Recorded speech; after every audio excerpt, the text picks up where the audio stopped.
이 시간에도 저희들을 한자리에 불러 모아주시고 또 하나님의 말씀으로 여러 가지 궁금한 것들을 생각해 보려고 합니다. 주 성령께서 함께 해주시고 또 우리 마음을 열어주셔서 하나님의 말씀을 바르게 깨달아 알 수 있도록 도와주시고 우리가 어떻게 행할 것을 알 수 있도록 도와주옵소서. 여기에 하나님의 은혜와 사랑을 사모하는 사람들이 한자리에 같이 모였습니다. 주님께서 마음에 풍성한 은혜로 채워주옵소서. 주 예수 그리스도 이름으로 기도하옵나이다. 아멘.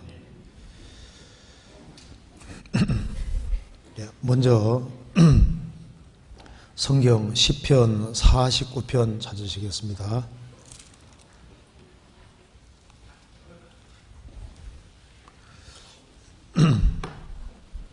(49편) 1절입니다.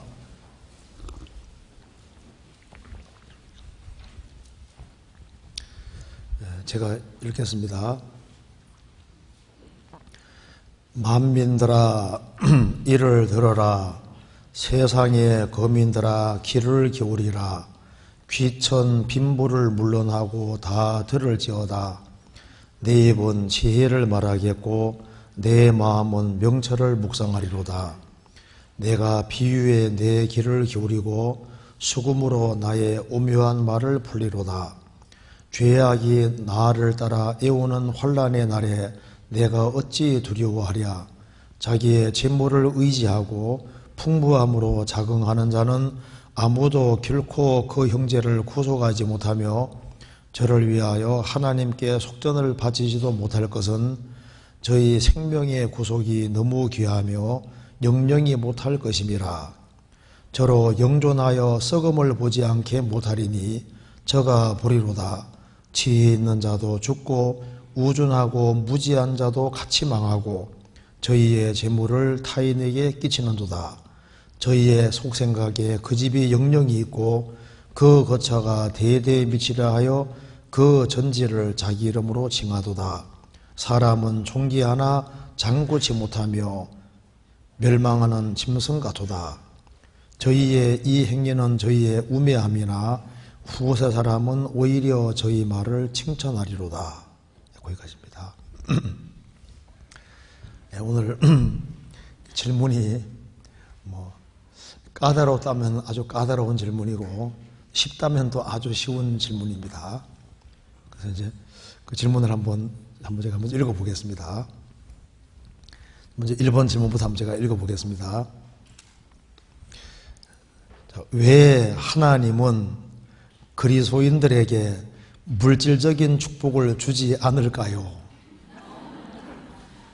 그러면서 많은 재물로 호사를 누리려는 마음이 있는 것은 아닙니다. 누려보려는 마음이 있는 것은 아닙니다.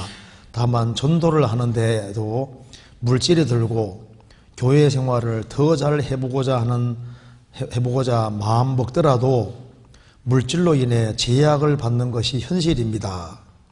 구원받은 사람들에게 넉넉하게 재물을 허락해 주시면은 주변을 전도하는 데 큰 도움이 될 듯한데 늘 쪼들리면서 이것저것 제어가며 넉넉히 베풀지 못할 때 물질 앞에서 작아지는 자신이 아쉽습니다 하는 질문입니다. 참 좋은 질문 같죠? 이건 진짜 좋은 질문 같습니다.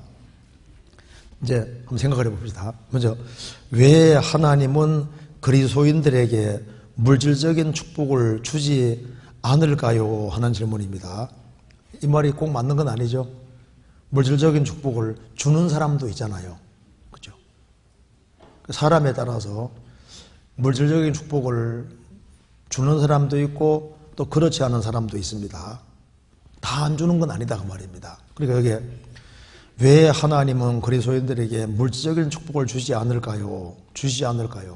보시면 주는 사람도 많이 있잖아요. 안 주는 사람도 많고, 그죠? 그러니까 다 안 주는 게 아닙니다. 그러니까 이제 성경에 믿음의 조상 아브라함은 돈이 많은 사람입니까? 적은 사람입니까? 돈이 많은 사람이죠. 그는 318명의 사람을 거느리고 있었다고 되어 있잖아요. 그러니까 그는 거부입니다. 엄청 돈이 많은 사람인 거예요. 다윗은 돈이 많았을까 적었을까요? 다윗은 전쟁에서 재물이 얼마나 많은지 몰라요. 그래서 역사 속에서 하나님께 헌금을 제일 많이 한 사람이 있다면 누굴까요? 다윗입니다. 다윗. 그래서 금문 앞에서 1만 달란트를 하나님께 드렸거든요. 그러니까 어마어마한 재산가 했던 거예요. 근데 그걸 열심히 벌은 이유는 하나님의 영광을 위해서 성전 짓는 데 사용하기 위해 그렇게 했던 겁니다. 그러니까 이제 왜 물질적인 축복을 주지 않으실까요? 사람에 따라 분명히 다릅니다. 그런데 이제 대체로 구원을 안 받은 사람보다는 대체로 그리스도인들이 가난하지 않습니까? 그죠? 대체로 가난한 것이 맞습니다. 왜냐하면은 부한 사람은 일단 구원받기가 어려워요. 그래서 누가복음 7장 22절에 가난한 자에게 복음이 전파된다 하라. 부한 상태로 구원받았으면 좋겠는데 부한 상태로 있다가 구원받는 건 안 쉬운 거예요. 그러니까 대체로 부한 사람보다 가난한 사람들이 대체로 구원을 받으니까 구원받은 사람의 대체로 물질을 적게 가지고 있는 겁니다. 그래서 다 그런 건 아닌데 대체로 그런 거예요. 성경 한번 찾아봅시다. 이건 잠깐 접어두시고 고린도전서 1장을 보시겠습니다.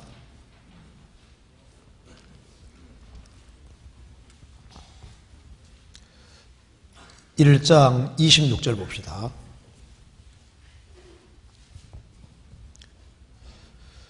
형제들아 너희를 부르심을 보라.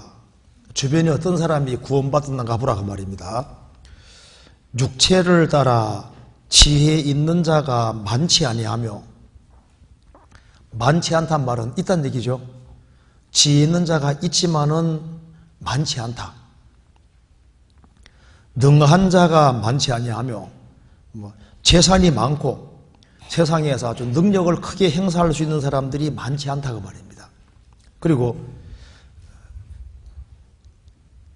능한 자가 많지 아니하며 문벌 좋은 자가 많지 아니하다. 아주 가문이 아주 좋아서 아주 막 엄청난 재산을 소유한 귀족 가문들, 이런 사람들이 구원받으면 좋은데 그런 사람들이 많지 않다.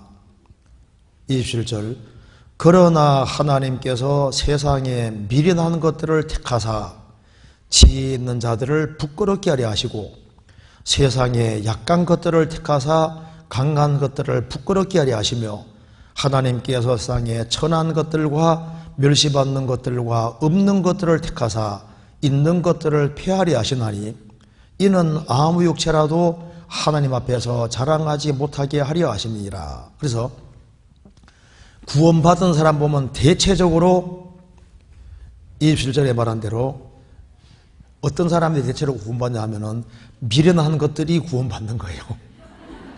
미련한 것들. 그 다음에 세상에 약한 것들, 천한 것들, 멸시받는 것들, 없는 것들이 구원받거든요. 그러니까 구원받는 사람 보면요, 우리 여기 잘 봐봐요. 여기 보면 미련한 것들, 약한 것들, 그리고 천한 것들, 멸시받는 것들, 없는 것들, 가진 것이 별로 없다고 말입니다. 그러니까 가진 것이 별로 없는 상태로 구원받았으니까 이 질문이 나올 만하잖아요. 그죠?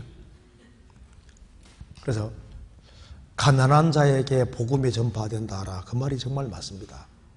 그래서 이 세상에서 이제 부자가 되는 것은요, 참 이게 불행일 수 있는 거예요. 예수님 말씀했습니다. 부자가 천국 들어가기가 얼마나 어려운지 차라리 낙타가 바늘기로 들어가는 게 쉽다고 했지 않습니까? 그만큼 부자가 구원을 받으면 정말 잔치를 한번 크게 한턱 내야 됩니다.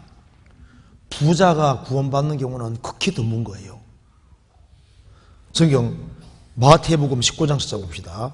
예수님 그렇게 말씀하셨죠.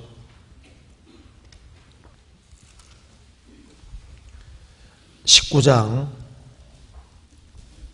23절입니다.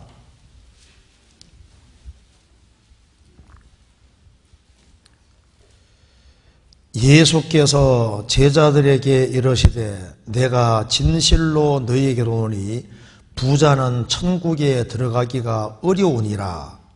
다시 너희에게 말하노니 낙타가 바늘기로 들어가는 것이 부자가 하나님의 나라에 들어가는 것보다 쉬우니라 하신대 제자들이 듣고 심히 놀라 가로되 그런즉 누가 구원을 얻을 수 있으리까?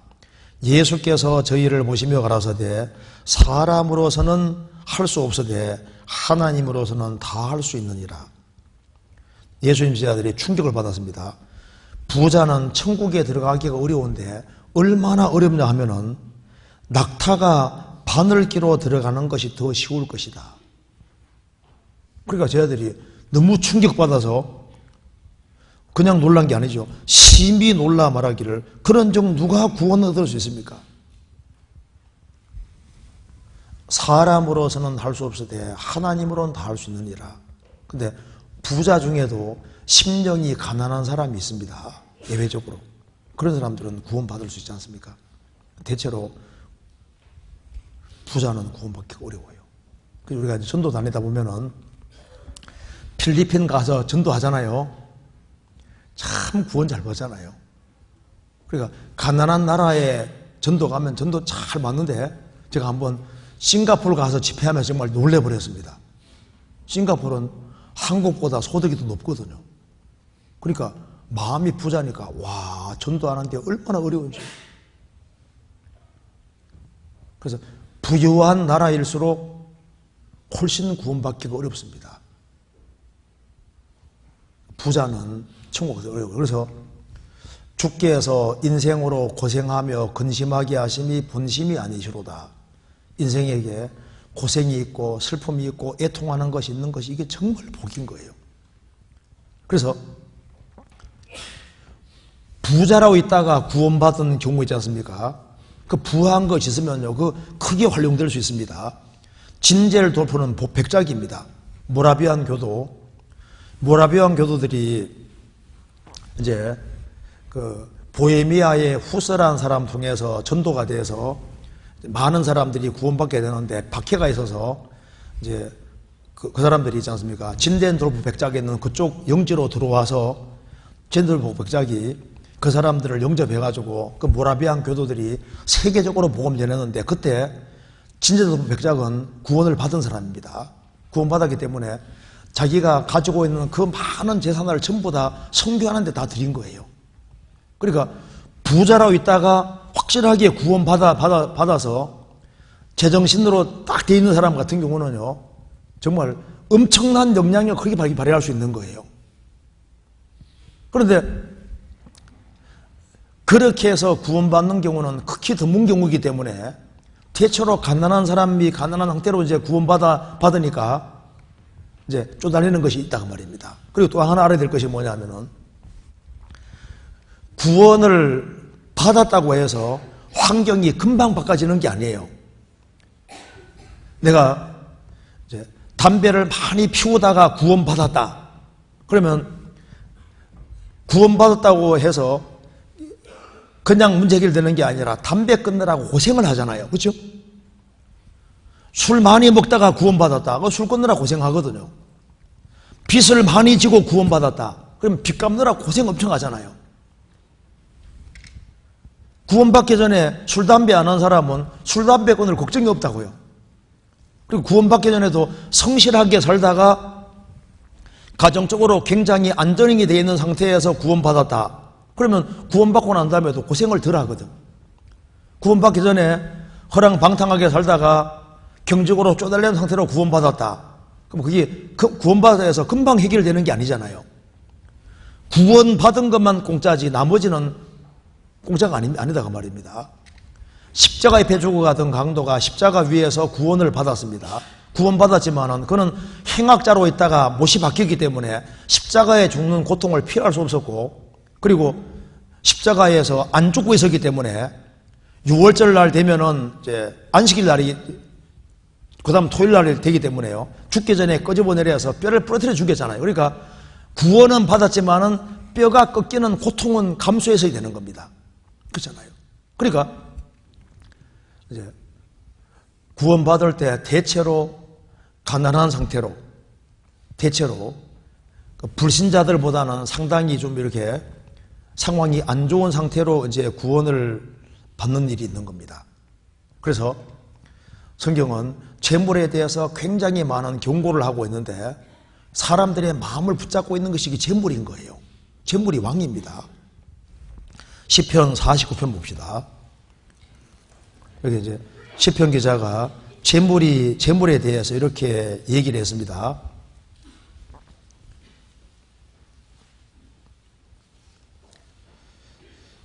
만민들아 이를 들어라. 세상의 거민들아 귀를 기울이라. 귀천 빈부를 물론하고 다 들을지어다. 이거 보면은 이렇게 세 번이나 여러 각도로 강조합니다.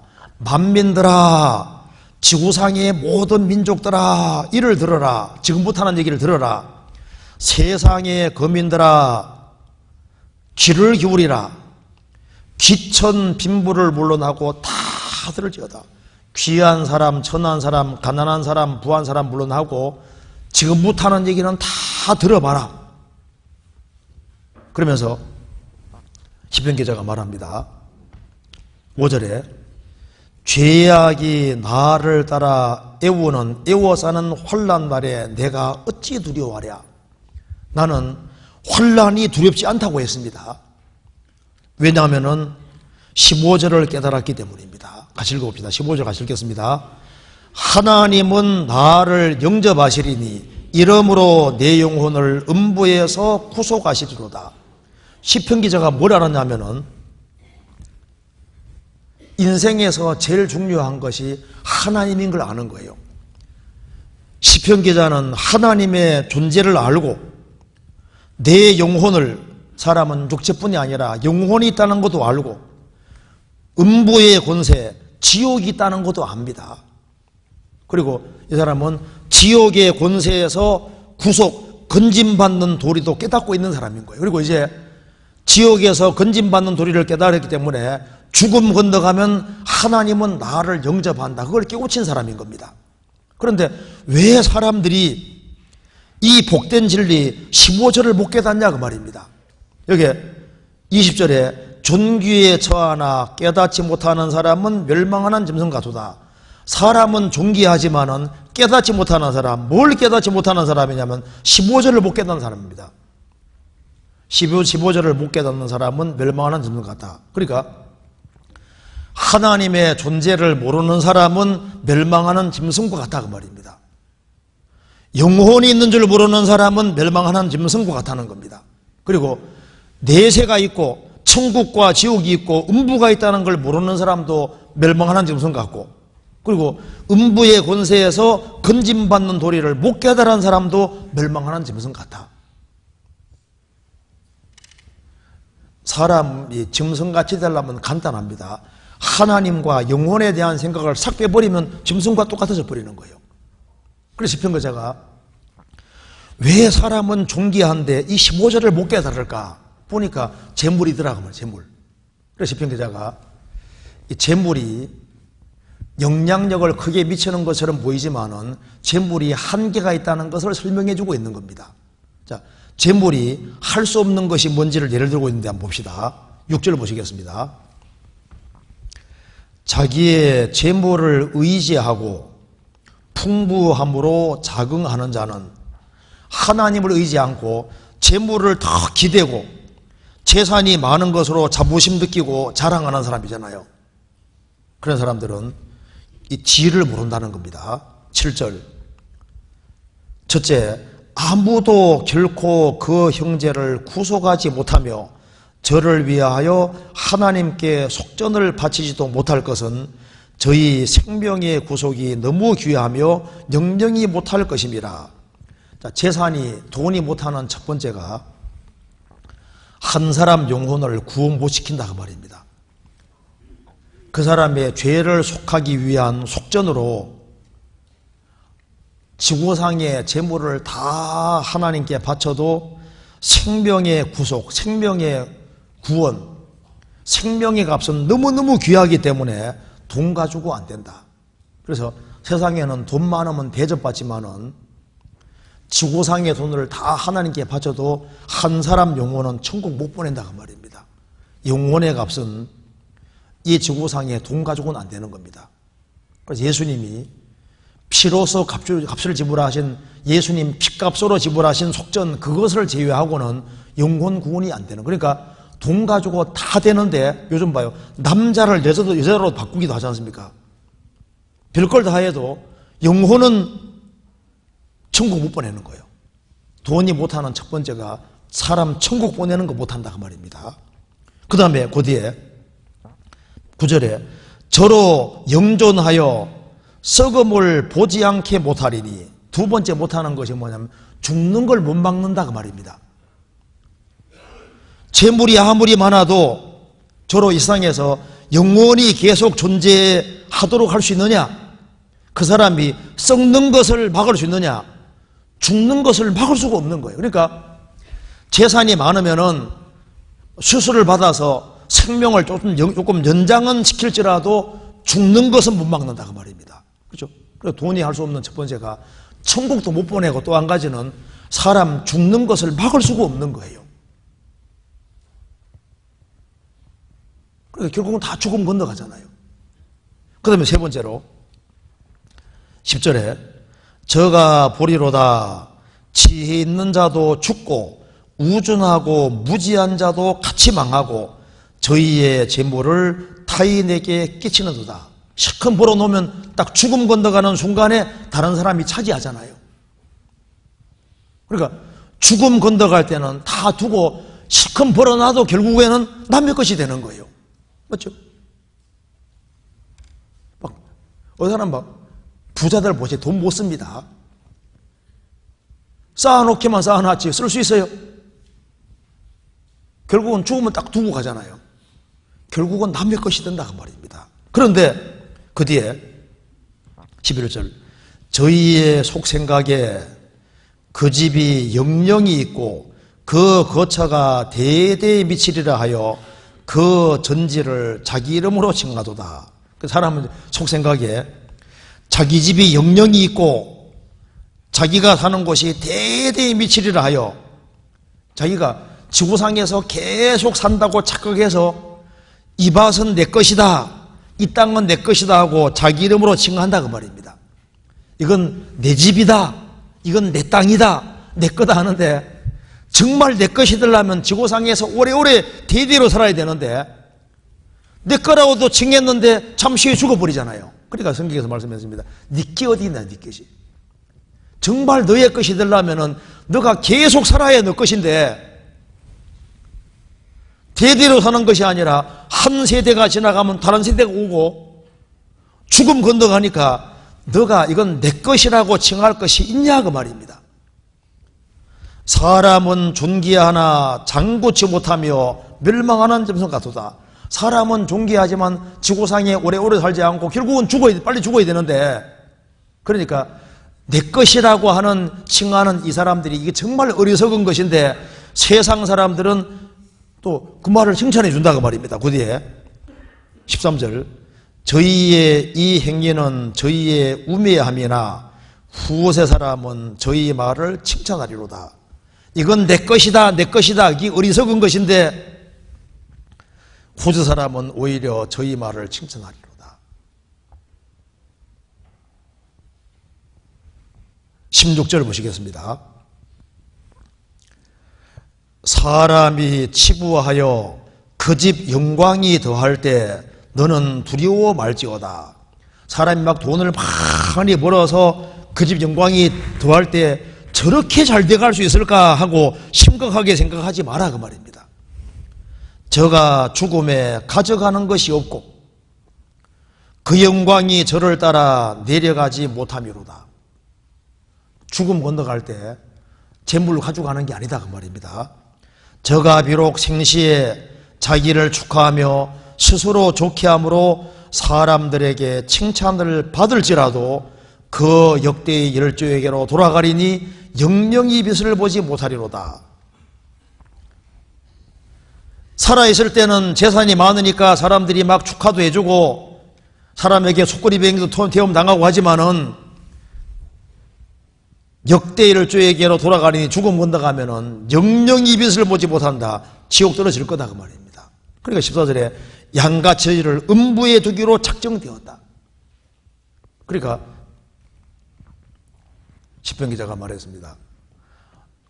살아계신 하나님을 섬겨야 되는데 사람들은 어리석게도 재물을 딱 기대고 재물이 자기를 행복해 줄 것처럼 생각을 하는데 조금만 생각해도 재물 가지고 사람을 천국 가게 할 수 있는 것도 아니고 죽는 것도 못 받고 내 거라 칭해도 이거 금방 죽어버리는 건 내 것도 아니고 죽음 건너가면 다 놓고 가는데 그래서 돈이 막 굉장히 많이 벌리는 것에 대해서 심각하게 생각할 필요 없다 그 말입니다. 우리 시대 사람들이 왜 구원받지 못할까요? 우리나라도 70년대, 80년대, 90년 초까지 전도가 잘 됐거든요. 지금 우리 시대에 왜 전도가 잘 안 될까요? 지금 배가 부르거든요. 배가 부르기 때문에 하나님을 걷어차고 그래서 재산 있는 사람들이 구원받기가 안 쉬운 거예요. 그래서 구원받을 때 쪼달리는 상태로 구원받지 아니하고 좀 돈이 많이 벌린 상태에서 딱 구원받았으면 좋은데 잘 벌리고 돈이 많을 때는요 배가 불러가지고 구원을 안 받고 있다가 보통 어렵게 돼서 구원받아 버리잖아요. 그러니까 이런 질문이 나오게 되는 겁니다. 왜 그리스도인들에게 물질적인 축복을 주지 않을까요? 그리고 이제 구원받고 난 다음에도 마찬가지입니다. 구원받고 난 다음에도 재산이 많게 되면은 멋지게 주님을 위해 사용할 수 있을 것 같은데 그것도 좀 두고 봐야 할 일입니다. 성경은 말씀하기를 이렇게 일단 권했습니다. 찾아봅시다. 디모데전서 6장 봅시다. 디모데전서 6장 6절에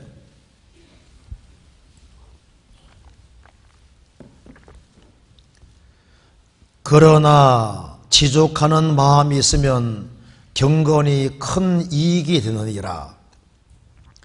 우리가 세상에 아무것도 가지고 온 것이 없음에 또한 아무것도 가지고 가지 못하리니 우리가 먹을 것과 입을 것이 있은즉 족한 줄로 알 것이라. 그리스도인들의 개인 신앙생활은 지족하는 마음, 이게 참 중요한 거잖아요. 자기 주어진 조건에 대해서 일단은 주님으로 만족하는 이 마음이 참 중요한 겁니다. 그러면은 경건이 큰 이익이 되느니라. 우리가 세상에 아무것도 가지고 온 것이 없음에 또한 아무것도 가지고 가지 못할 것이다. 빈손으로 왔다가 분명히 빈손으로 갑니다. 그렇기 때문에 우리는 먹을 것과 입을 것이 있은즉 족한 줄 알 것이라. 여기 잘 보시면은 집이 여기에 들어가 있습니까? 안 들어가 있습니까? 집은 옵션 선택사항이 맞습니다. 있으면 좋고 없어도 괜찮은 거잖아요. 그러니까 먹을 것과 입을 것이 있으면 족한 줄 알 것이라. 족한 줄 알면서 어떻게 하면 내가 신앙생활 잘할까 이쪽으로 포커스를 많이 맞춰야 되는데 포커스를 바꾸어서 구절로 맞추면 안 된다 그 말입니다. 구절로 부하려 하는 자들은 시험과 올무와 여러 가지 어리석고 해로운 정욕에 떨어지나니 그 사람으로 침륜과 멸망에 빠지게 하는 것이라. 돈을 사랑함이 일만하게 뿌리가 되나니 이것을 사모하는 자들이 미혹을 받아 믿음에 서나 많은 근심으로서 자기를 질러도다. 열심히 살아서 주님이 좀 부하게 만들어주는 건 괜찮은데 하나님은 부하게 해줄 생각이 없는데 어떻게 하든 간에 잔머리를 굴려서 남들처럼 남부라든지 살라고 하는 그런 마음을 가지면은 마귀가 틈타기가 쉬운 거예요. 부하려 하는 자들은 시험과 올무와 여러 가지 어리석고 해로운 정욕에 들어가시나니 사람으로 침륜과 멸망에 빠지라는 것이라. 그래서 돈 때문에 신앙 망친 사람이 그렇게 많은 거예요. 구원받은 이후에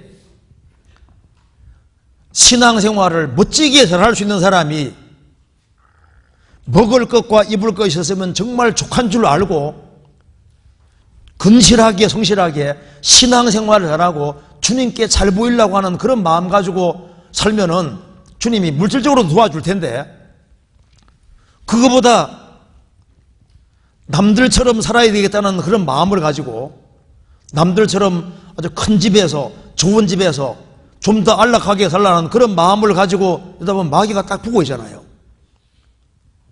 그래서 성경 말씀하기를 적은 소득이 의를 겸하면은 많은 소득이 불의의 겸하는 낫다고 했습니다. 소득이 적을지라도 신앙생활 잘하는 길을 택해야 되는데, 내가 신앙생활은 좀 못하더라도 좀 더 부하게끔 이렇게 생각하다 보면요, 신앙적으로 손해보게 되는 거예요. 신앙적인 손해는 이거는 만회할 길이 없는 겁니다. 그래서 성경이 말씀했습니다. 돈을 사랑함이 일만하게 뿌리가 되나니. 그러니까 사람을 넘어뜨리는 길 중에 여러 가지가 있는데 그 중에 하나가 돈을 사랑하는, 자나 깨나 돈. 돈을 사랑함이 일만하게 뿌리가 되나니 이것을 사모하는 자들이 미혹받아 속아서 믿음에서 떠나 많은 근심으로 자기를 찔러도다.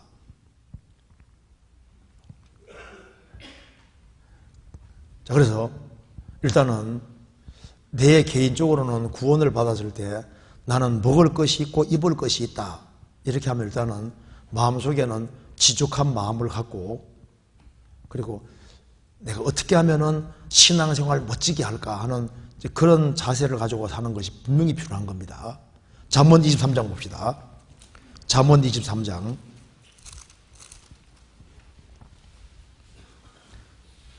4절 5절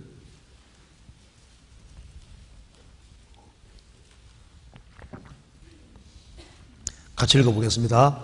부자 되기에 애쓰지 말고 내 사사로운 지혜를 버릴지어다. 내가 어찌 허무한 것에 중복하겠느냐. 정령이 재물은 날개를 내어 하늘에 나는 독수리처럼 날아가리라. 성실하게는 살 때 부자 되기에 애쓰지 말아라. 그리고 내 사사로운 지혜를 버릴지어다. 자꾸 부자 되려고 애를 쓰면 사사로운 지혜가 생기거든요. 내가 어찌 허무한 것에 주목하겠느냐. 정령이 재물은 날개를 내어 하늘에 나는 독수리처럼 날아가리라. 그래서 재산을 많이 쌓아놓고 못 쓰나, 빚을 잔뜩 지고 못 쓰나, 못 쓰기는 마찬가지입니다. 그죠? 내가 500억을 쌓아놨다, 그래도 못 쓰잖아요.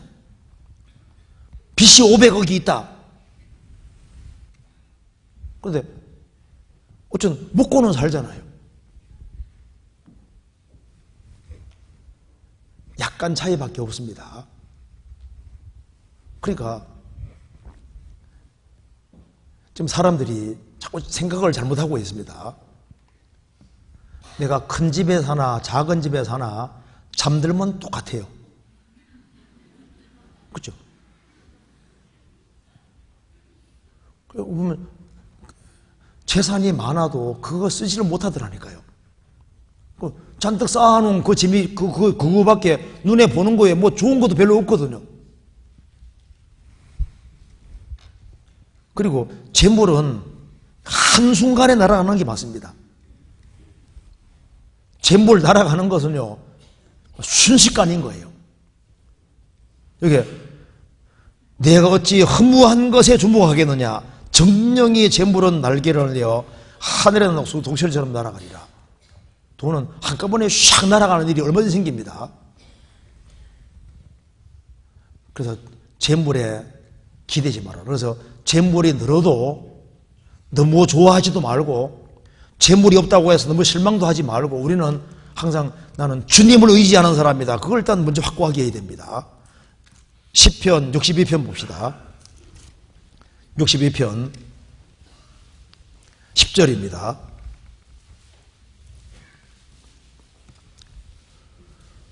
포학을 의지하지 말며 탈취한 것으로 허망하여지지 말며 재물이 늘어도 거기 치심치 말지어다. 너무 힘들다고 해서 포악, 폭력에 기대지도 말고, 막 전쟁에서 탈취물이 많이 생겼다 해서 막 기분 너무 좋아서 들뜨지도 말고, 재물이 많이 늘어도 거기에 마음 두지 말아라. 11절, 하나님이 한두 번 하신 말씀을 내가 들었나니 권능은 하나님께 속하였다 해도다. 우리가 기댈 분은 하나님밖에 없습니다. 근데 여기 이제 질문은, 여기에 하나님은 왜 그리스도인들에게 물질적인 축복을 주지 않을까요? 이 말 하는 분은 이유가 있습니다. 여기 많은 재물로 호사를 누려보려는 마음이 있는 것은 아닙니다. 좋은 마음이잖아요. 내가 뭐 잘 먹고 잘 살라고 하는 게 아니라 많은 재물로 호강하고 살라고 하는 그런 마음 때문에 이 질문 하는 게 아니다 그 말입니다. 참 좋은 마음이잖아요. 그런데 사람 속은 알다가도 모를 일입니다.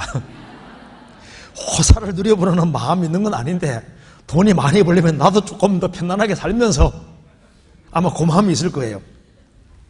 그래서 주님을 돈만 조금 더 주면은 주님께서 아주 멋지게 살 텐데 이렇게 하는데 과연 그럴 것인가? 그럴 사람이라면 주님 더 줄 수도 있죠. 근데 그거 아닐지도 모르는 거예요. 그러니까 자기 마음을 자기도 잘 몰라요. 그렇죠? 나는 그런 마음이 있다고 했는데 막상 재물이 주어지면은 영 다른 경우를 만들 수 있습니다. 내가 복권에 딱 당첨되면은 막 몽땅 주님께 막 헌금하고 할 것 같죠. 당첨됐다 그러면은 아까운 거예요.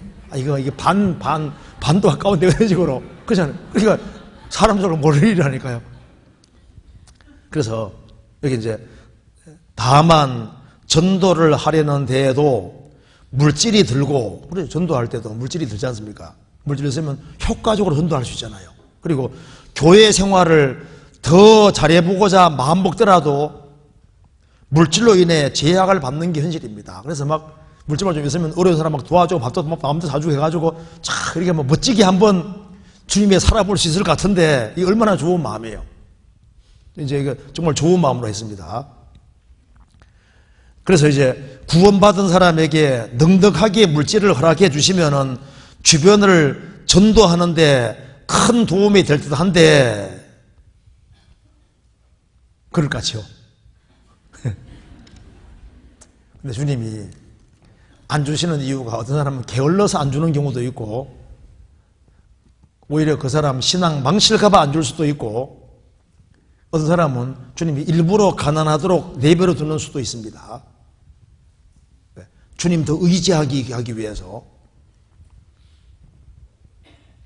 그래서 이런 마음은 있는데 근데 늘 쪼들리면서 이것저것 재어가며 넉넉히 베풀지 못할 때 물질 앞에서 작아지는 자신이 아쉽습니다. 참 공감되는 마음이잖아요.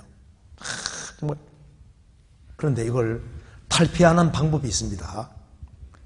어떻게 탈피하냐 하면은 이런 마음을 정말 가지고 있으면은 제일 먼저 이제 물질 생활을 바르게를 하면 주님이 틀림없이 주님은 모든 것에 주시기 때문에 물질 생활을 정말 바르게 하는 사람은요 주님이 그 사람을 분명히 도와주십니다.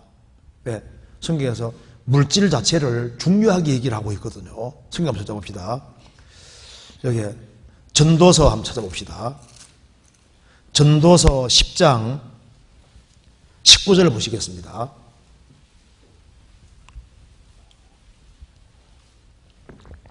19절 잔치는 희락을 위하여 베푸는 것이요 포도주는 생명을 기쁘게 하는 것이나 돈은 범사에 응용되느니라. 잔치를 하는 이유는 기쁨을 위해 잔치하는 거예요. 그러니까 잔치할 때는 이스라엘 땅에 포도주가 꼭 필요합니다. 포도주가 있어야지 흥이 나니까. 예수님이 포도도 떨어진 잔치집에 포도주 만들어 주시지 않습니까? 그게 뭐냐면은 기쁨이 없는 세상에 주님은 기쁨을 가지고 오신 분이라는 걸 설명해 주는 거예요. 잔치는 희락을 위해 베푸는 것이요 포도주는 생명을 기쁘게 하는 것이나 돈은 범사에 응용되느니라. 이 돈을 활용만 잘하면은 하나님 나라가 확장되고 영혼을 건지고 세우는데 틀림없이 도움되는 것이 맞다 그 말입니다. 우리가 지금 세계적으로 선교하는데도 전국교회가 하나가 되어서 선교헌금 같은 데 자원해서 헌금을 많이 하고 이렇게 해주기 때문에 그래서 지금 전도가 활발하게 되는 거예요. 그러니까 돈은 범사에 응용되느니라. 모든 일에 응용을 잘하면은 이제 하나님 나라 확장하고 영혼 세우는데 거기에 도움되는 게 맞기 때문에 여기 자매님 형제님 모르겠는데 아마 질문이 자매님 같죠? 자매님 같은데 여기 이제 요런 이게 구원받고 보니까 이 물질만 잘만 활용하면은 영혼을 건지고 세우는데 아주 이게 중요한 것이 맞다는 걸 많이 깨우친 거예요.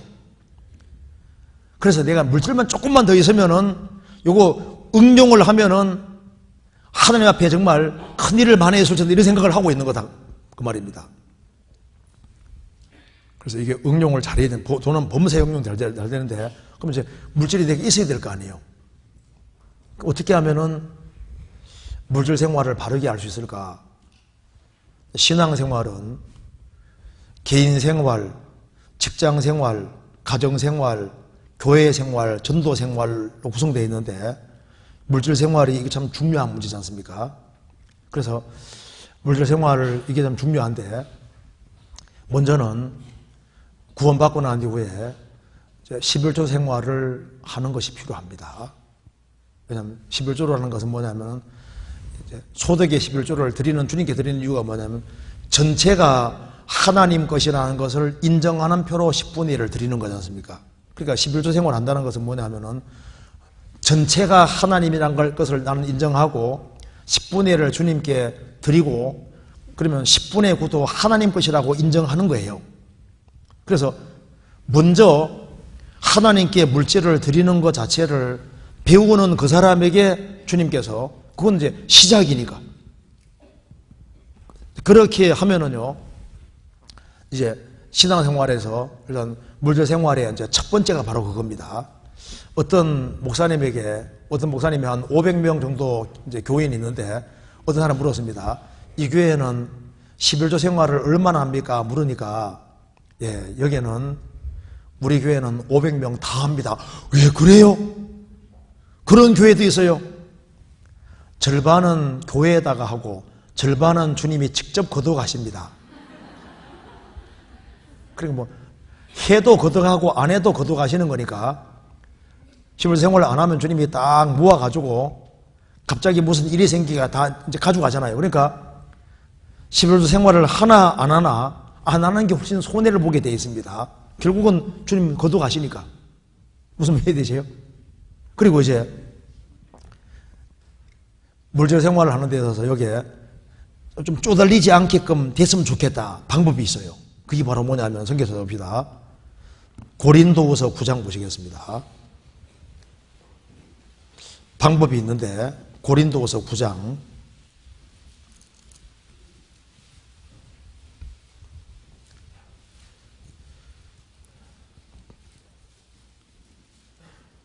9절입니다. 기록한 바 저가 흩어 가난한 자들에게 주었으니 그의 의의가 영원토록 있느니라 함과 같으니라.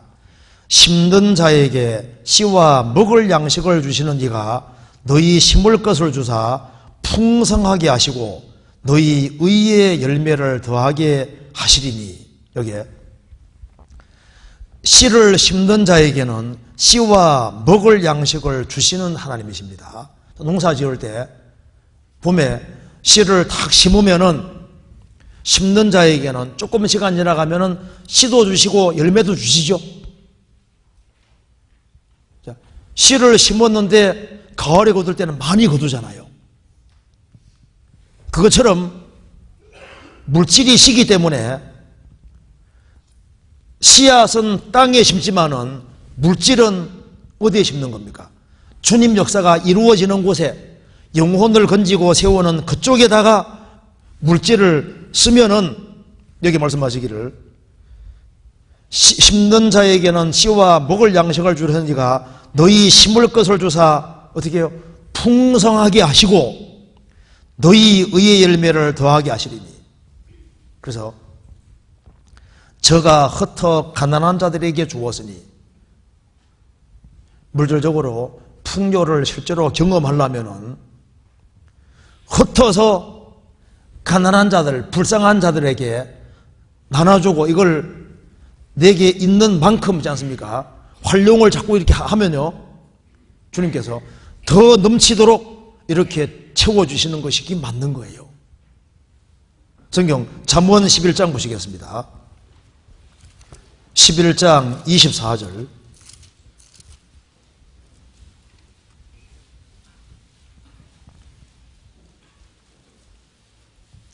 같이 읽어보겠습니다. 흩어 구제하여도 더욱 부하게 되느니 나니 과도히 아껴도 가난하게 될 뿐이니라. 흩어 구제하여도 더욱 부하게 되는 일이 있다. 쪼들리고 하면요, 쪼들릴수록 더 아껴 쓰면서 자꾸 베풀어요. 주님께서는 살아계시기 때문에 흩어 구제해도 내 것이 나갔는데 더욱 부하게 되는 일이다. 왜? 하나님 채워주시니까. 우리 교회에 보면요, 참 이런 일들이 있다는 거예요. 어떤 참 자매님은 물질을 참 바르게 잘 사용하거든요. 그런데 아들이 좀 구원이 시원찮아도 아들이 일이 잘 돼가지고 자꾸 엄마에게 줘. 그러니까 어머니는 막 돈을 지 않습니까? 필요한데 잘 사용하는데 또 아들이 또 잘 되게 만들어줘가지고, 그러니까 어떤 방법으로든 간에 주님께 영광이 돌아가도록 희한하게 만드신다니까요. 그래서 구원 안 받은 사람이 이렇게 벌어도 주님이 신앙생활 잘하면요, 주님이 그걸 활용하게 희한하게 만드는 일들이 있는 거예요. 그 뒤에 봅시다. 25절. 구제를 좋아하는 자는 풍족하여질 것이요 남을 윤택하게 하는 자는 윤택하여지리라. 구제를 좋아하는 자는 약속입니다. 풍족하게 될 것이다. 남을 윤택하게 하는 자는 자기가 윤택해지리라. 주님을 영광을 위해서 활용을 자꾸 한 번 할수록 주님은 점점 더 부어주시는 것이 있는 거예요. 이건 틀림없는 겁니다. 성경 누가복음 6장 봅시다. 예수님 말씀하신 거 보시겠습니다. 누가복음 6장 38절입니다.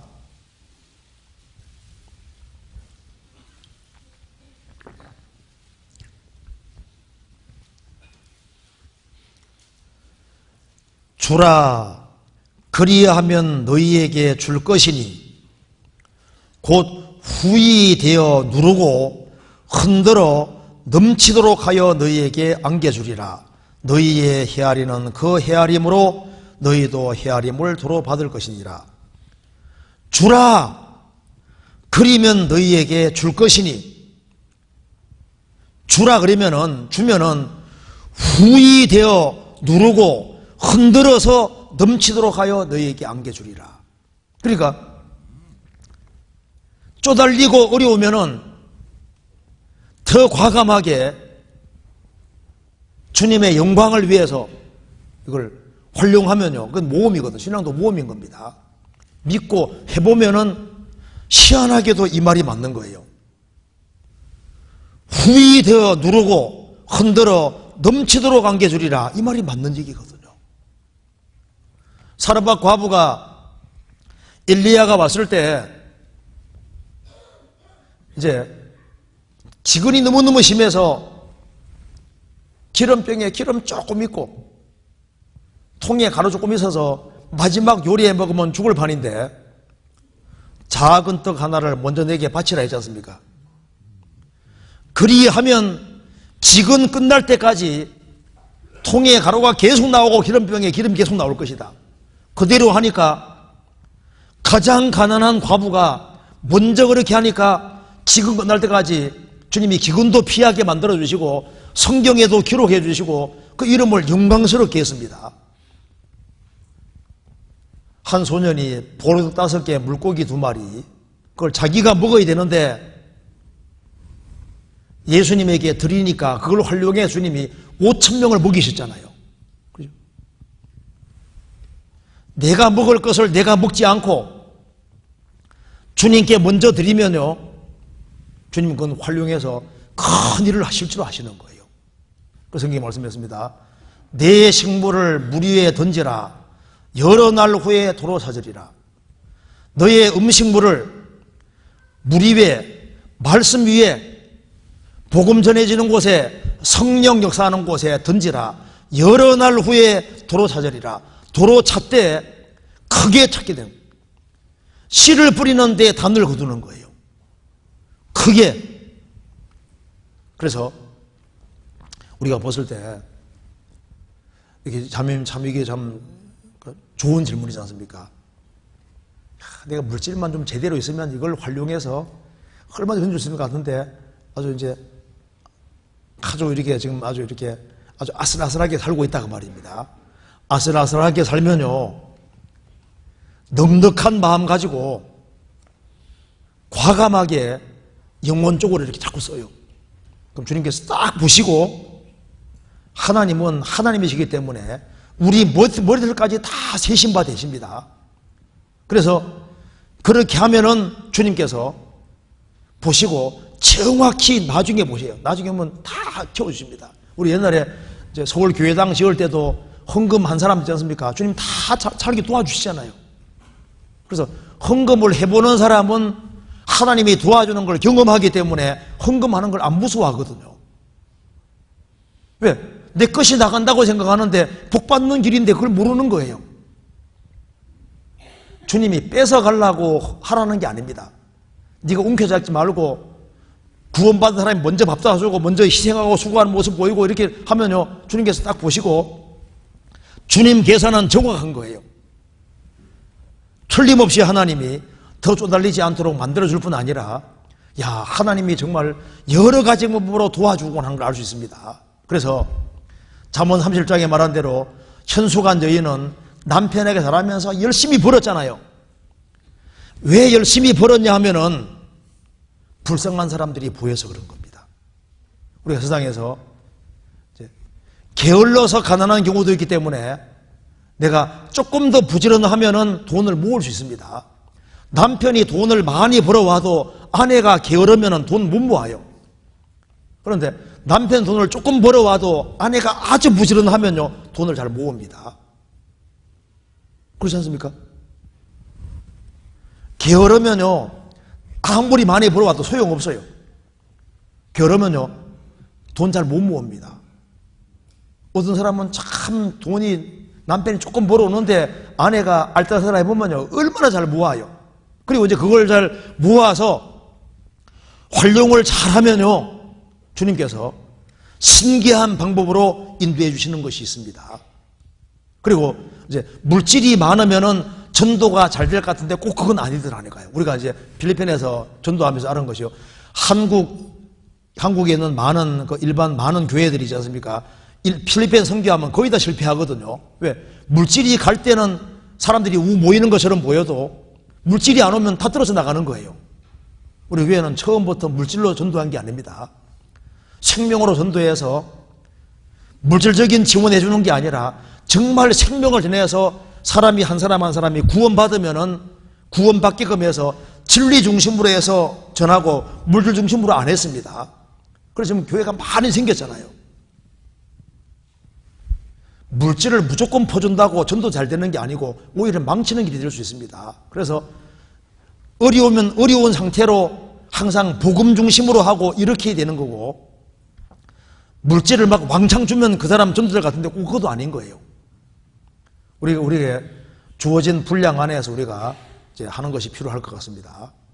어쨌든 간에 여기에 성경에서 말씀한 대로 주라, 그러면 너희에게 줄 것인데 주되 후히 되어서 누르고 흔들어 넘치도록 안겨주리라. 이건 우리가 신앙생활하며 실제로 경험하는 겁니다. 그리고 이제 이 마음을 가지고 있는 분은 지금 형제자매들을 위해서 또 불신자 영혼을 위해서 물질을 잘 활용하고 있을 텐데 지금보다 더 큰 마음 먹고 크게 활용을 잘 해봐요. 그럼 주님께서 보시고 더 채워줄 수 있을 것이고, 그리고 물질 활용을 잘하는 사람은 주님이 더 잘할 수 있도록 계속 제공해 주시는 거예요. 그 사람 믿음 분량 안에서 이렇게 해 주실 겁니다. 그 다음 우리 질문, 이건 그 다음 넘어가 보겠습니다. 두 번째 질문 한번 생각해 봅시다. 성경을 꼭 읽어야 하나요? 저는 말씀을 듣는 것은 어렵지 않고 많은 유익을 받고 있는데 성경을 직접 읽는 것은 힘이 듭니다. 그래서 주일 말씀과 수요 말씀을 잘 듣는 것만 해도 되지 않을까 생각합니다. 성경 읽기의 필요성과 효율적인 방법, 다독과 종독에 대해서 말씀을 부탁드립니다. 성경을 꼭 읽어야 하나요? 자, 안 읽어도 되면 이 구절이 없습니다. 한번 찾아봅시다. 신명기 17장 봐봐요. 꼭 읽어야 하나요? 여기 뭐라 되어 있는지 봅시다. 신명기 17장 19절.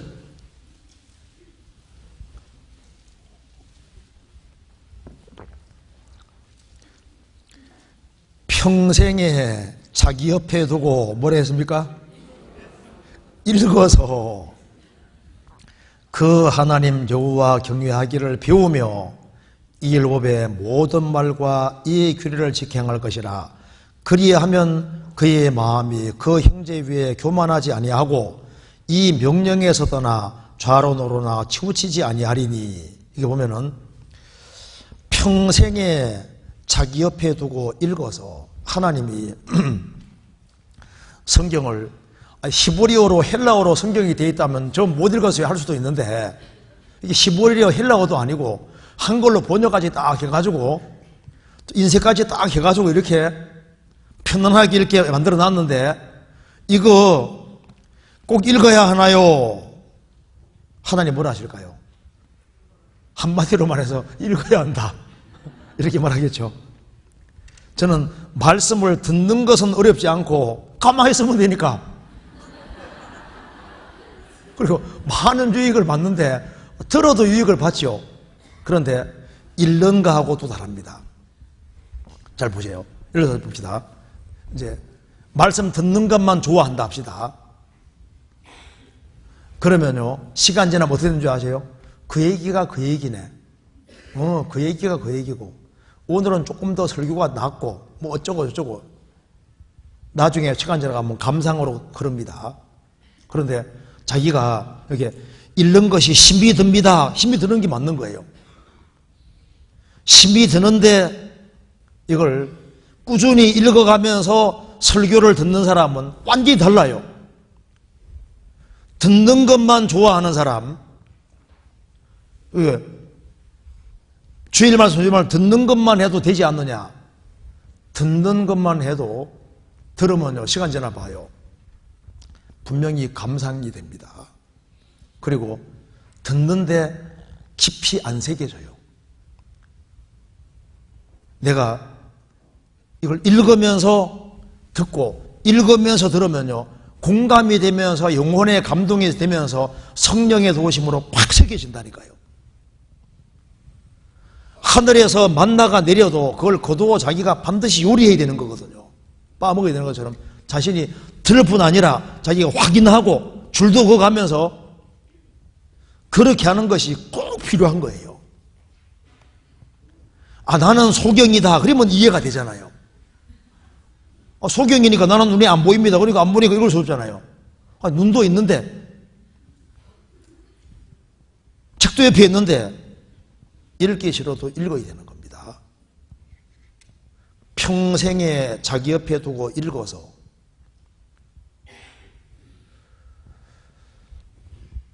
그래서 듣기만 하는 사람은 뭘 많이 아는 것처럼 보이는데 안 그래요.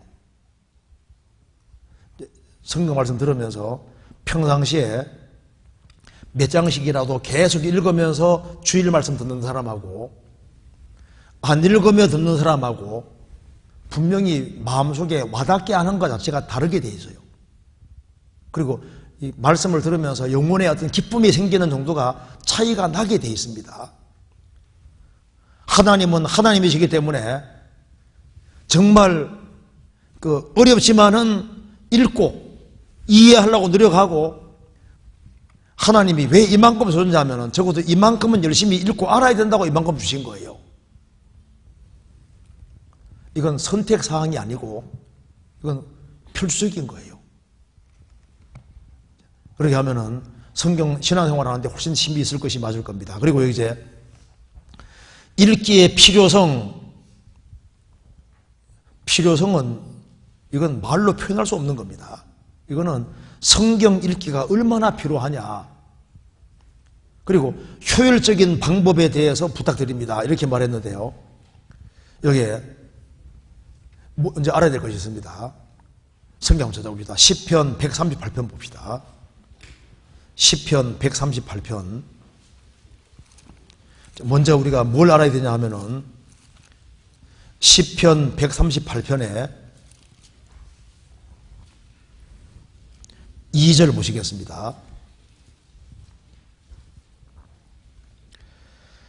내가 주의 성전을 향하여 경배하며 주의 인자하심과 성실하심을 인하여 주의 이름에 감사하오리니 이는 주께서 주의 말씀을 주의 모든 이름 위에 높게 하셨습니다. 이거 봅시다. 이건 이제 우리가 이제 먼저 이걸 좀 확실하게 생각해야 되는데요. 여기에 주께서 주의 말씀을 주의 모든 이름, 주의 모든 이름 위에, 세상에서 주님의 이름보다 높은 게 있을 수가 없잖아요. 주의 모든 이름 위에 높게 하셨습니다. 그러니까 하나님이 이 우주에서 제일 높여놓은 것이 말씀이다, 그 말입니다. 그러니까 이 우주 안에서 제일 높여놓은 것이 말씀이고 하나님께서도 말씀 밑에 내려갔다, 그 말인 거예요. 그러니까 하나님이 주의 말씀을 제일 높여놨기 때문에 하나님께서 이렇게 입으로 말씀을 딱 발하시면은 하나님은 이 말씀에 얽어매이시는 겁니다. 하나님은 창세기부터 요한계시록 말씀에다 자신을 딱 묶으신 거예요. 그러니까 쉽게 말씀드려서 내가 앞으로 전 세계를 물로는 심판 안 하겠다, 이렇게 말하면은 그 말에 하나님이 얽힌 겁니다. 그렇기 때문에 인간이 아무리 열받게 해도 물로는 심판할 수 없는 거예요. 그렇잖아요? 먼저 그 나라와 그 일을 구하는 사람에게는 이 모든 것을 더하시리라, 이렇게 말하면은 먼저 그 나라와 그 일을 구하는 사람은 모든 것을 더해야 되니까, 그렇게 안 하면 하나님이 부도내는 것이 되는 거니까 그 말에 얽히는 거라니까요. 내가 구원받은 너희에게는 감당할 이상의 시험을 안 준다, 이렇게 말하면은 감당할 이상의 시험을 주면 하나님이 거짓말하는 게 되는 거니까 하나님 말씀하는 것만큼 다 자신이 걸리는 거예요. 하나님을 사랑하는 자, 곧 그 뜻대로 부르심을 입은 자들에게는 모든 것이 합력하여 선을 이루느니라. 한 사람이 구원받고 주님 사랑하고 진리 가운데 살아가면은 그 사람이 부딪히는 모든 것이 선이 되도록 안 하면 하나님이 거짓말하는 게 되는 거니까, 하나님이 이렇게 많은 말을 바라셨으면 이 말에 다 얽힌 거니까, 하나님이 스스로 얽어맨 거니까 하나님이 제일 높여놓은 것이 성경이다, 그 말입니다. 그래서 하나님께서는 이 성경을 최고로 높여놨기 때문에 이 성경 말씀의 한 획을 천지와 비교하셨잖아요. 성경 누가복음 16장 보시겠습니다. 누가복음 16장.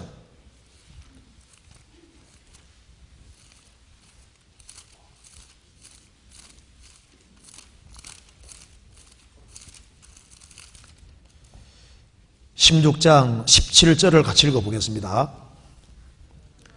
그러나 율법의 한 획이 떨어짐보다 천지의 없어짐이 쉬우리라. 성경 율법에 한 획이 떨어지는 것보다 하늘과 땅이 없어지는 게 쉬우리라. 그러니까 천지를 창조하신 하나님이 직접 말씀하시기를 성경의 한 획을 천지하고 비교하고 있으니까 성경이 얼마나 이 가치가 있는지를 알 수 있다 그 말입니다. 신약 성경 14권을 기록한 바울 사도가 이제 마지막 감옥에서 목 잘려 죽기 전에 그 추운 겨울이 다가오고 있었습니다. 그가 목 잘려 죽기 전에 제일 보고 싶은 것이 뭐였을까요? 신약 성경 14권 기록한 사람이 죽기 전에 마지막으로 읽고 싶어 했던 게 성경입니다. 성경 한번 찾아봅시다. 디모데후서 4장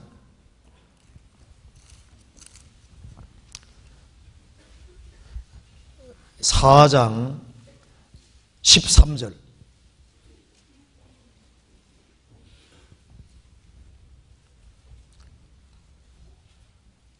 4장 13절. 내가 올 때 내가 드로아 가보의 집에 둔 겉옷을 가지고 오고 또 책은 특별히 가죽 종이에 쓴 것을 가져오라. 왜 여기에 바울 사도가 감옥 안에서 겉옷을 가지고 오라고 했냐면은 21절에 겨울 전에 너는 오라 그랬죠. 추운 겨울이 다가오는데 사람들이 바울 사도를 다 버린 거예요. 외롭게 감옥에 있습니다. 바울 사도는 겨울이 다가오니까 날씨가 너무 추워지니까 내가 드로아 가보라는 사람의 집에 둔 겉옷을 가지고 와라. 그리고 책은 특별히 가죽 종이에 쓴 것을 가져오라. 죽기 전에 마지막으로 읽고 싶어 했던 게 바로 성경입니다. 예수님이 왜 백부장을 칭찬한 줄 아시죠? 내가 가서 고쳐주리라 하니까 백부장이 말했습니다. 저는 예수님이 우리 집에 오는 것을 감당치 못하겠습니다. 다만 말씀만 하옵소서. 그리하면 하인이 낫겠나이다. 말씀만 하옵소서.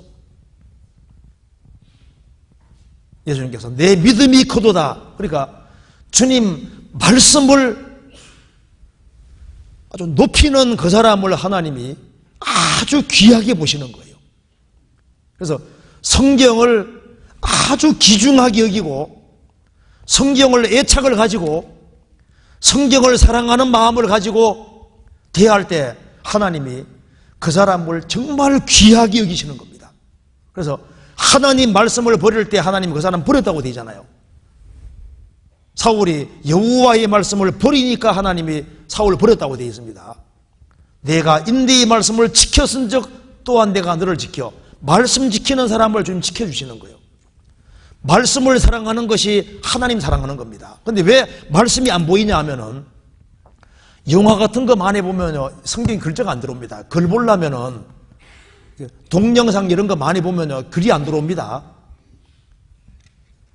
글이 들어오려면은 오락이 줄어들지 않으면 글이 안 들어와요. 그러니까 글을 읽을 수 있다는 것은 오락을 적게 한다는 증거가 되는 거예요. 우리 시대에 왜 독서가 안 됩니까? 스마트폰 때문에 독서 못하는 사람 많습니다. 우리 교회 안에 좋은 책도 얼마나 많은데 안 읽잖아요. 그러니까 눈에 보이는 것이 많이 들어오면요 글은 안 읽히게 돼 있는 거예요.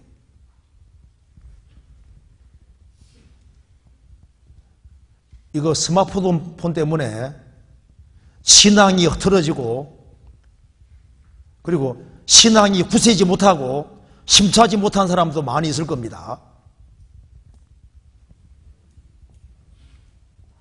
이거 적절하게 통제하지 아니하면요 신앙생활에 손해보게 돼 있는 거예요. 내가 이 글을 본다는 것은요 한 정신이 돼야만 글이 들어오는 겁니다. 그렇지 않습니까? 여기 이제 질문하시는 분도 듣는 건 좋은데 보는 게 어렵다. 근데 오락 같은 것이 확 줄고 그러면요 기도하고 성경 있지 않습니까? 집중해서 읽으면 잘 들어오게 돼 있어요. 성경을 읽는 것이 참 중요한 겁니다. 성경 한번 찾아봅시다. 시편 19편 보시겠습니다.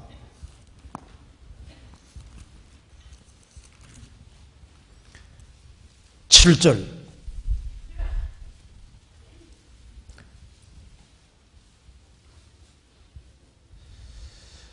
여호와의 율법은 완전하여 영혼을 소성케 하고 여호와의 증거는 확실하여 우둔한 자로 지혜롭게 하며 여호와의 교훈은 정직하여 마음을 기쁘게 하고 여호와의 계명은 순결하여 눈을 밝게 하도다. 여호와를 경외하는 도는 정결하여 영원까지 이루고 여호와의 규례는 확실하여 다 의로우니 금곤 많은 정금보다 더 사모할 것이며 꿀과 송이꿀보다 더 달도다. 또 주의 종이로 경계를 받고 이를 지킴으로 상이 크니이다. 자기의 허물을 능히 깨달을 자 누구리요? 나를 순문의 허물에서 벗어나게 하소서. 여기 성경을 왜 읽어야 될지 효능을 지금 얘기하고 있습니다. 여호와의 율법은 완전하여 영혼을 소성케 하고, 영혼이 힘을 받으려면은 성경을 읽어야 됩니다. 성경은 완전한 책이기 때문에 영혼을 소성케 하고 힘을 주는 거예요. 그래서 음식을 먹으면 힘이 생기는 것처럼 이 하나님 말씀은 음식과 같고 약과 같기 때문에 이 성경을 가까이 하면은 영혼이 소성되고 힘을 얻게 되는 겁니다. 그리고 여호와의 증거는 확실하여 우둔한 자로 지혜로 되며, 그래서 확실한 답을 원하는 사람은 성경 읽어야 됩니다. 성경은 정답이거든요. 우둔한 자로 지혜롭게 되며, 성경은 사람을 정말 지혜롭게 만듭니다. 그래서 세상 공부를 적게 해서도 성경을 부지런히 배우는 사람은 정말 지혜롭게 되는 거예요.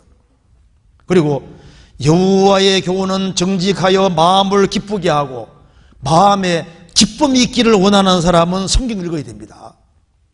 왜 성경은 기쁨을 주냐 하면 성경대로 되거든요. 성경은 사람을 실망시키는 법이 없는 거예요. 그리고 성경 가까이 하는 사람은 하나님이 영혼에 기쁨을 정말 주신다니까요. 그리고 성경을 가까이 하면서 말씀을 들으면요, 영혼의 주님이 큰 기쁨을 주고 믿어지기 때문에 영혼이 기뻐지는 거예요. 그리고 여호와의 계명은 순결하여 눈을 밝게 하도다. 하나님 말씀은 순결하기 때문에 성경 가까이 하면은 영혼의 눈이 밝아지는 거예요. 금세와 내세가 보이고 영원한 축복이 보이기 때문에 신앙생활을 잘하는 내가 얼마나 하나님께 축복받을지를 알 수가 있잖아요. 성경 가까이 하면은 영혼의 눈이 밝아집니다. 그리고 여호와를 경외하는 도는 정결하 영원까지 이르고 여호와의 규례는 확실하여 다 의로우니,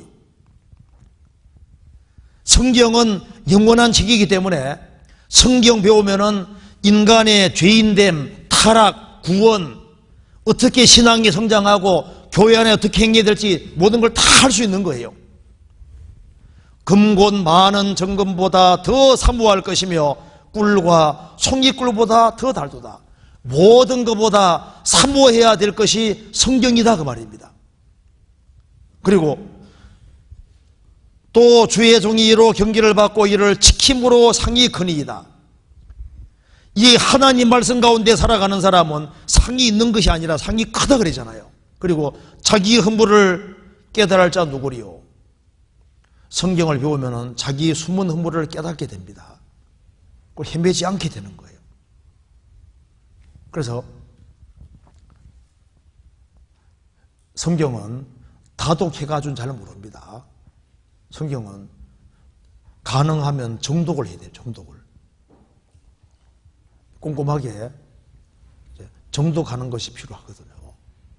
그리고 성경 읽을 때 이제 읽다가 너무 어려우면은요, 일단 이제 넘어가도 괜찮아요.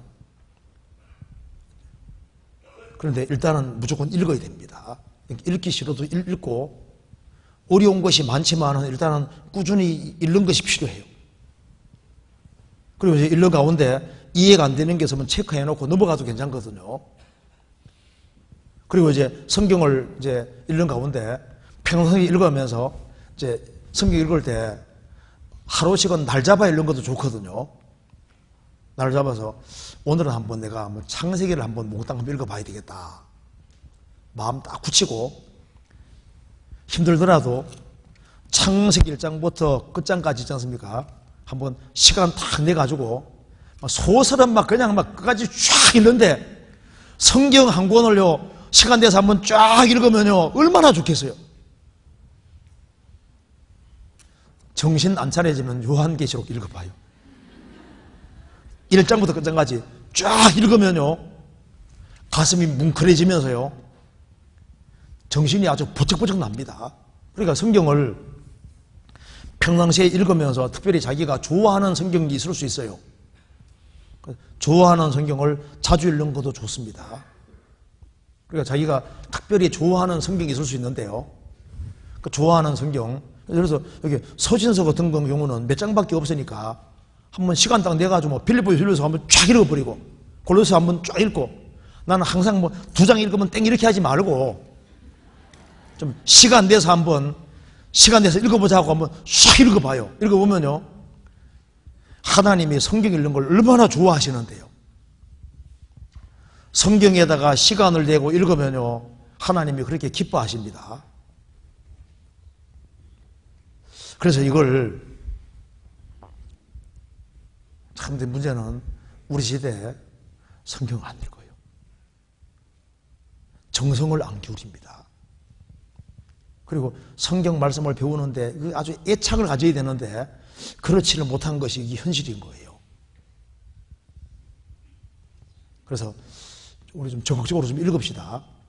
읽고 성경 구절 가운데 내 마음에 좀 와닿고 중요하다 싶으면요 이걸 완전히 마음에 새기도록 생각을 또 하고 해가지고 완전히 마음에 새기도록 이제 그렇게 하는 것이 필요할 것 같습니다.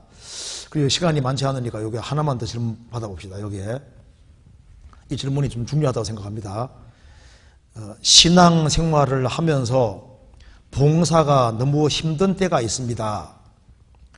요즘 주님의 영광을 위해서도 아니고 주님께 감사함을 돌리려는 마음도 아니고 주님이 아닌 사람을 보며 생활하고 있다는 생각이 듭니다. 신앙이 회복되기를 기도하고 바라는 마음도 있지만 오랜 기간 동안 봉사를 쉬고 싶은 마음만 지속이 되고 있습니다. 봉사를 아예 쉬려는 것이 아니고 1년 정도 봉사를 쉬면서 마음과 교제로 다시 처음부터 시작하는 마음으로 신앙을 다잡고 다시 봉사를 하고 싶은 마음이 드는데 이것이 좋은 선택이 될 수 있을까요? 어떻게 생각하세요? 먼저 성경 한번 찾아봅시다. 여기에 고린도전서 7장을 한번 봅시다.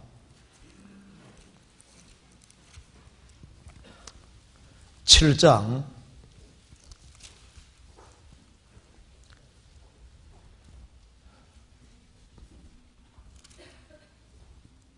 37절 보시겠습니다. 그러나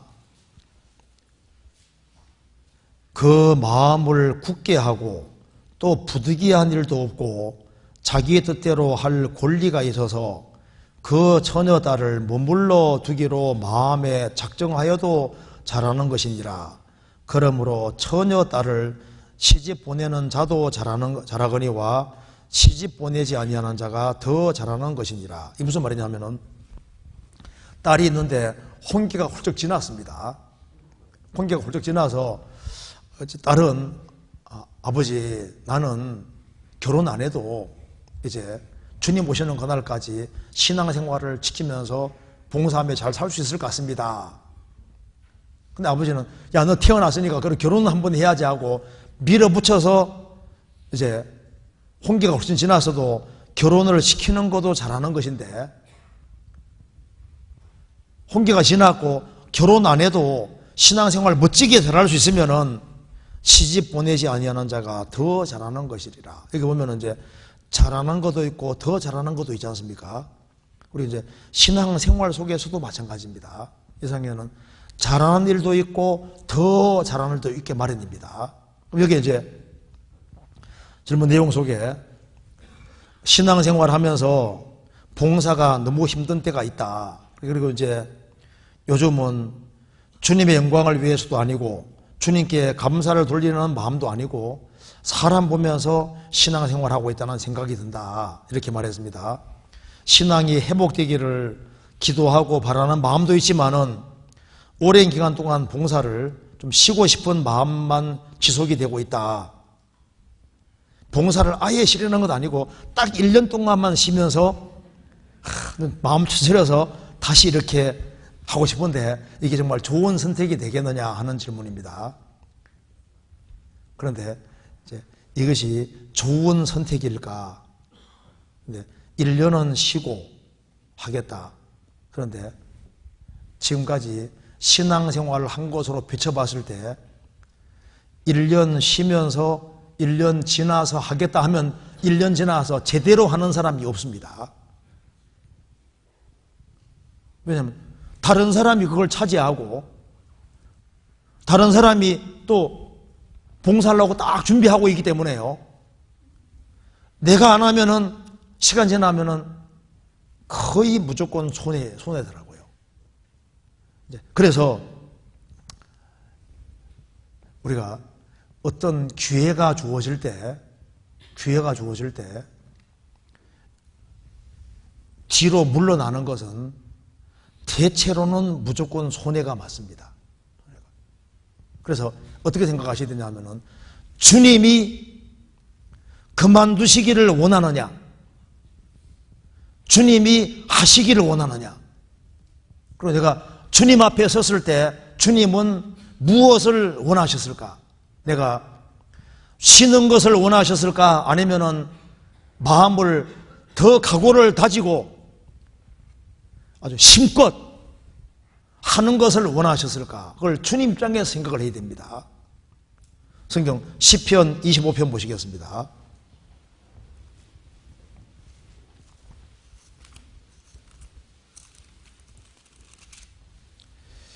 25편 12절입니다.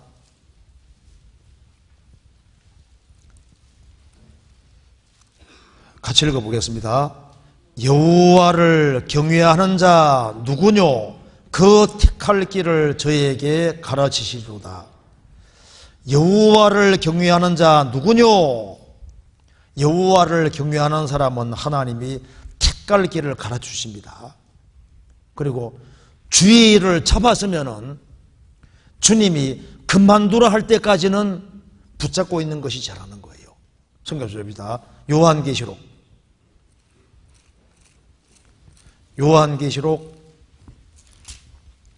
2장을 보시겠습니다. 2장 25절.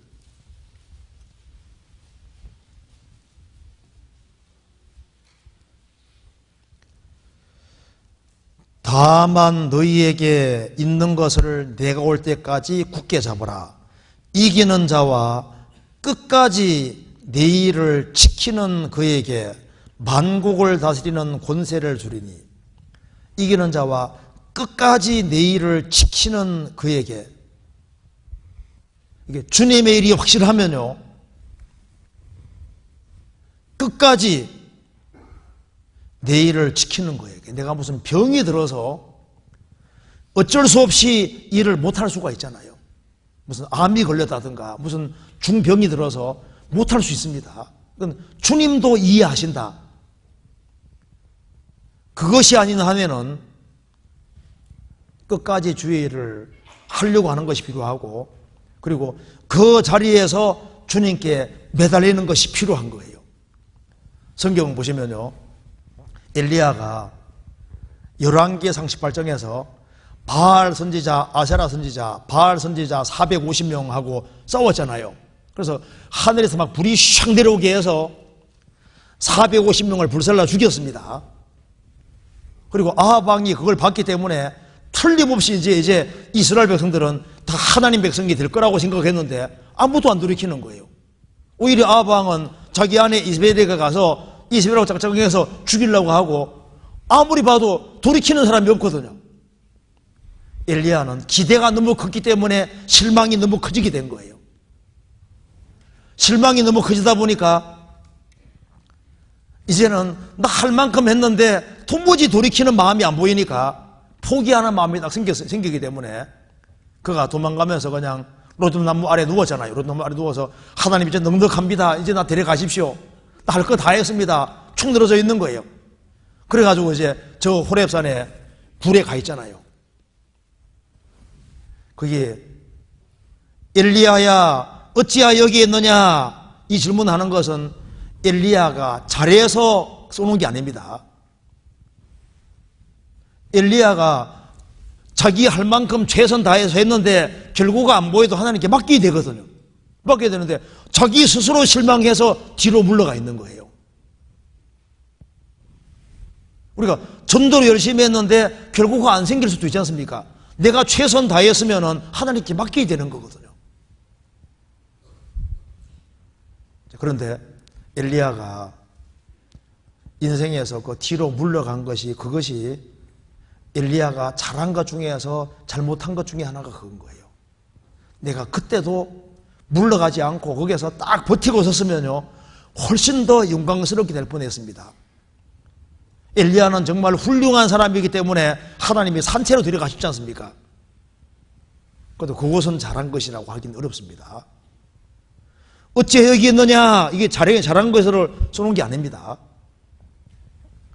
그러니까 더 나은 길이 있는데 기회가 주어질 때 그 기회를 안 놓치는 게 잘하는 거예요. 그리고 의인은 믿음으로 산다는 것은 뭐냐 하면은 어떤 경우에도 뒤로 물러가지 않는 것이 믿음으로 살아가는 겁니다.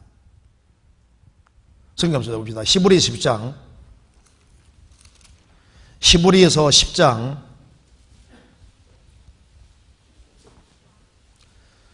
38절입니다.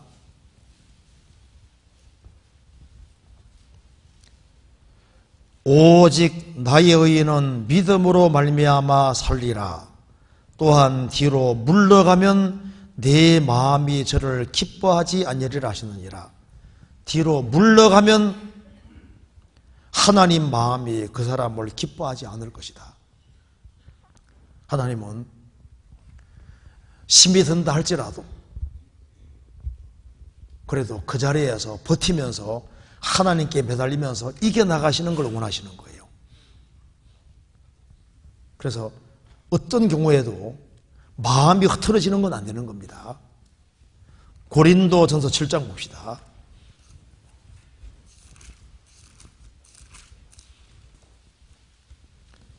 (7장) 29절입니다.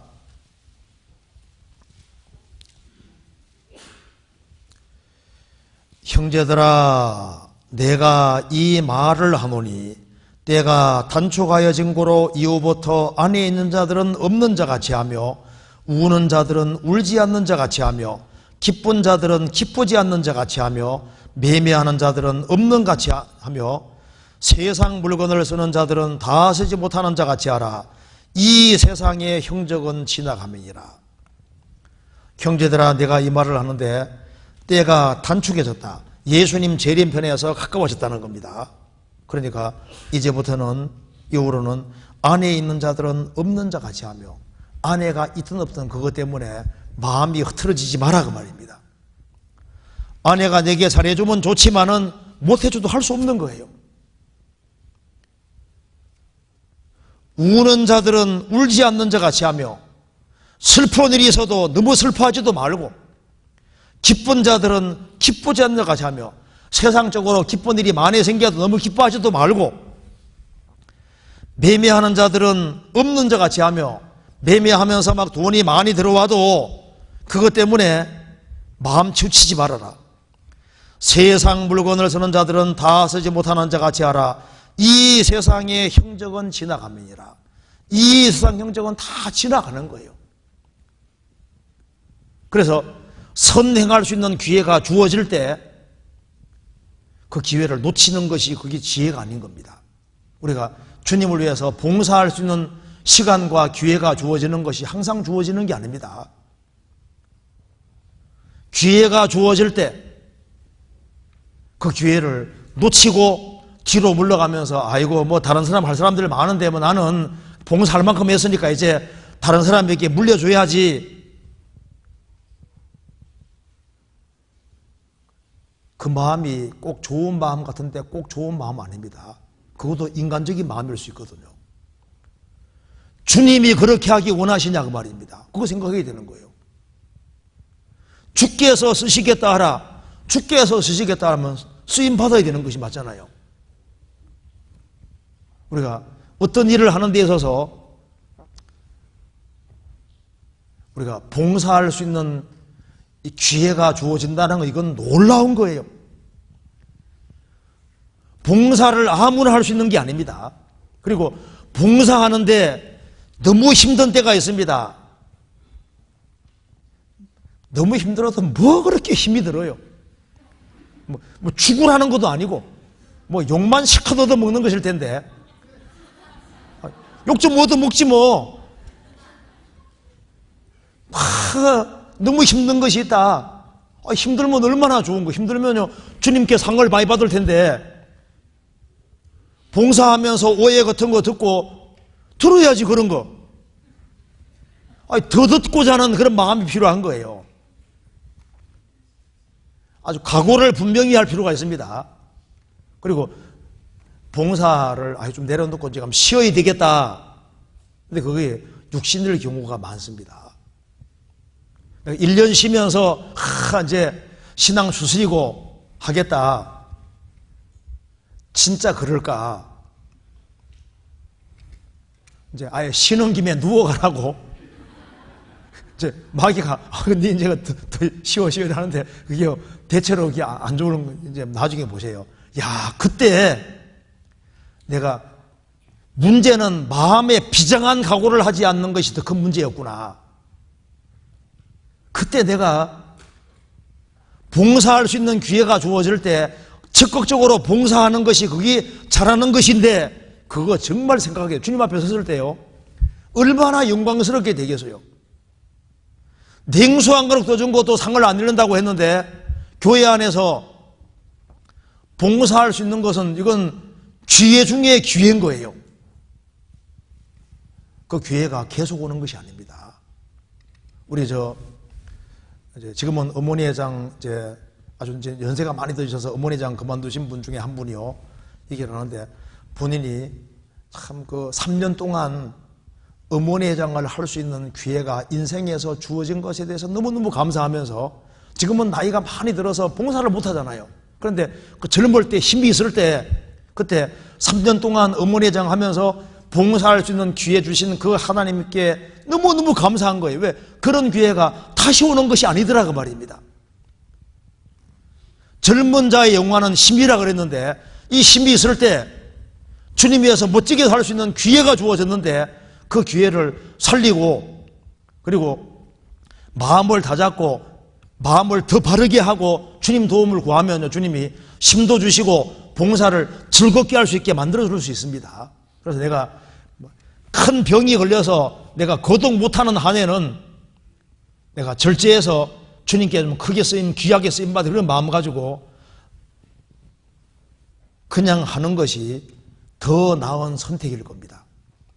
성경 말씀하기를 이 좋은 편이 어느 사람도 마리아 생각하면서 마리아는 말씀 듣는 편 돼가고 마르다는 봉사했으니까 나는 이제 봉사 그만두고 말씀만 듣겠다. 근데 그거 아닙니다. 말씀도 들으면서 봉사도 할 수 있어요. 그렇죠? 두 개 다 할 수 있으니까 이거 잘 생각해 보시면 기도 가운데 생각해 보시면 이게 아마 이게 육신적인 생각일 거다. 이 생각이 더 많이 들려고 생각합니다. 맞겠죠? 네. 오늘 이제 시간이 돼서 여기까지 가도록 하겠습니다. 잠깐 같이 기도하시겠습니다. 자비하신 우리 아버지 하나님, 저희들을 주의 보배로운 피로 구원해 주신 것을 감사합니다. 역사의 마지막 시대를 살아가는 저희들에게 주님을 섬기며 또 봉사일을 하게 해주시는 것을 감사합니다. 우리가 형제자매들을 섬기고 봉사하는 일을 잘 감당할 수 있도록 도와주시옵소서. 그리고 내일부터 있을 전도집회에 함께해 주시고 불쌍한 영혼들을 주님 품으로 많이 인도될 수 있도록 역사해 주시고 도와주옵소서. 말씀을 증거하실 소관섭 목사님에게도 더욱 지혜와 총명과 능력을 허락해 주옵소서. 우리 구주 예수 그리스도 이름으로 기도하옵나이다. 아멘.